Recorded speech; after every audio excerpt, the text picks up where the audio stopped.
Hi hello सगळ्यांना, कसे आहात सगळेजण? आय होप सगळे खूप मस्त आणि मजेत असेल. सकाळची वेळ होती आणि मी चाललेली दादाला क्लासला घ्यायला, कारण एवढा जोराचा पाऊस होतोय की मला गाडी चालवायला देखील म्हणजे प्रॉब्लेम येतो. म्हटलं आपण चालतच जावं, चालत जाऊनच घेऊन आलेलं परवडल. तर तुम्ही बघू शकताय सकाळची वेळ आहे, 11 वाजलेत आणि ह्या वेळेला एवढा रस्ता सामसूम आहे, कारण सकाळ दर एवढा धो पाऊस होत होता.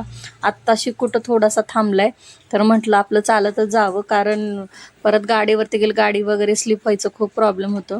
तर मग काय गेले, त्याला घेऊन आल्यानंतर मग आम्ही थोडंसं स्वीटकॉर्न खाल्ले, स्वीटकॉर्न बनवले होते नाश्त्याला, ते नाश्ता करून घेतला आणि त्यानंतर लागले मी माझ्या कामाला. तर हा एक लेहंगा चोळे आहे, साऊथ इंडियन लुक आहे त्यांचं. तर तिनं मला एक 8-10 दिवसाखालीच हे सगळं स्टिचिंगसाठी दिलं होतं, पण तिला माहिती होतं मी गावाला जाणार आहे. तिनं म्हणली काही प्रॉब्लेम नाही आहे, तुम्ही आरामात स्टिच करून द्या, मला आत्ता लागणारच नाही आहे, मला 8 तारखेला लागणार आहे, तर तुम्ही त्याच्या आधी मला द्या.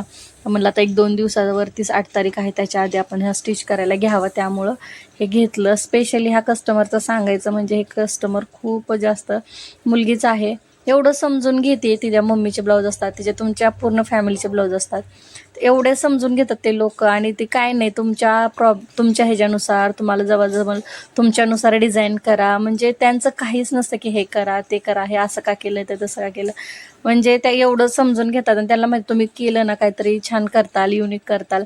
तिला म्हणलं अगं डिझाईन वगैरे नाही, म्हणली तुम्ही तुमच्या मनाने टाका की त्याला कसं वाटेल, कसं छान दिसेल.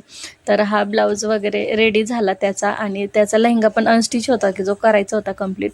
तर फ्रंट साईडने अशा प्रकारे टाकलेला आहे आणि बॅक साईडने तुम्ही बघू शकताय खूप असा डीप गळा आणि खाली फक्त 2च हुक केलेले आहेत आणि त्याला नॉट लावलेले आहेत आणि फुल स्लीव्ज टाकलेले. जेवढे काठ होते ना तेवढे स्लीव्जमध्ये वापरले मी, कारण तेवढीच साईजची स्लीव्ज केली, मला छान दिसेल.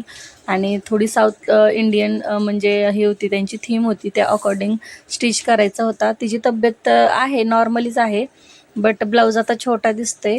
ती जास्त पण हेल्दी नाही आहे ती, बट मी थोडं छोटंसं शोल्डर वगैरे असं व्यवस्थित हे करून अजून तिला म्हणजे थोडं फॅन्सी लुक दिसला पाहिजे, त्या हिशोबाने स्टिच केला आहे. त्यानंतर हा घागरा बघू शकताय तुम्ही, तिच्या मेजरमेंटनुसार कमरेची स्टिचिंग केलेली आहे, म्हणजे अनस्टिच होता तो, स्टिच केला, त्याला नॉट्स बसवले आणि छान असा वरचा बेल्ट वगैरे खोलून परत रिटर्न लावला. तर कसं वाटलं ब्लाऊजची डिझाईन आणि लेहंग्याची नक्की कमेंट करून सांगा. आणि याची शिलाई मी किती घेतली असेल मला नक्की कमेंटमध्ये सांगा. तर भेटूया नेक्स्ट व्हिडिओमध्ये, तोपर्यंत बाय बाय.